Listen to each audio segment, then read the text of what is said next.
Beneath the sand, a Jinn awakens. Imagine being alone in the desert, the wind howling and the sand shifting around you. You think you're lost until you feel something watching you.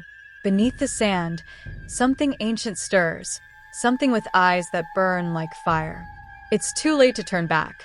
The Jinn is awakening. What would you do if you were trapped, with nowhere to run? Comment below and share your own creepy experiences, or tell me what you think will happen next. Let's see if you can handle what happens in this tale. The sun was sinking low when Samir realized he'd gone too far into the desert. His water supply was low, and the vast emptiness around him made him feel smaller than he ever had in his life.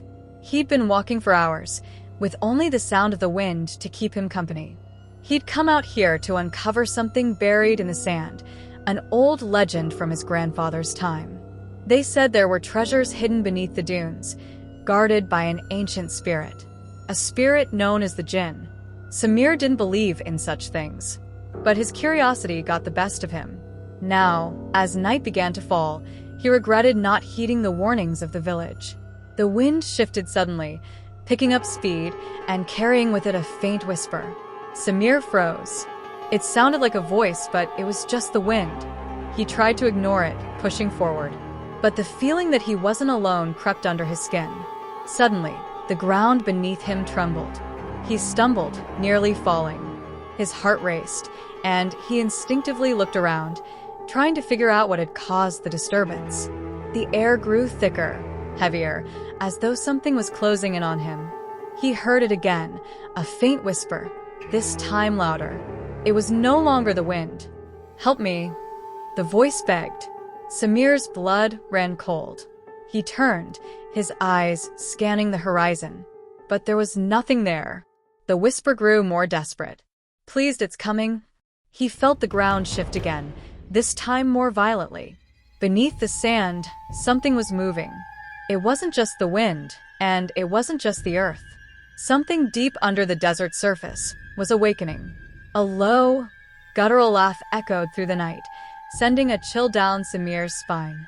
He fell to his knees, his breath quickening. He had to leave. But no matter which way he turned, the desert seemed to stretch on forever. The sand beneath him rippled as if alive, and Samir felt the unmistakable presence of something watching him. The voice whispered again, now closer. "I have waited centuries for you." Samir scrambled to his feet, panic rising in his chest. He took off running, his legs burning with exhaustion. But no matter how fast he ran, the desert seemed to close in on him. The sand shifted beneath him with each step, as though trying to swallow him whole. Out of nowhere, a figure appeared before him. Tall, dark, and shrouded in a cloak of swirling sand. Its eyes glowed like burning coals. Samir froze. The figure's smile was all teeth, a grotesque and unsettling grin that sent waves of dread through his body. "You should not have come here," the figure said, its voice deep and resonating. "You disturbed me." Samir's mouth went dry. What are you?" The figure chuckled. "I am the Jinn, and you are my prisoner now." The sand beneath Samir's feet shifted again, rising like a tidal wave. Before he could move, he felt himself being pulled into the earth, sinking deeper and deeper into the sand. The darkness swallowed him whole. And then silence. As the sand closed over him, Samir's mind raced. His body screamed for air, but the weight of the desert's grip was too strong. There was no escape. The Jinn had him now. The next morning, the villagers noticed the strange ripples in the sand. A few brave souls ventured out to see if Samir had returned. But they found nothing. Only a patch of smooth, untouched sand, as if he had never been there.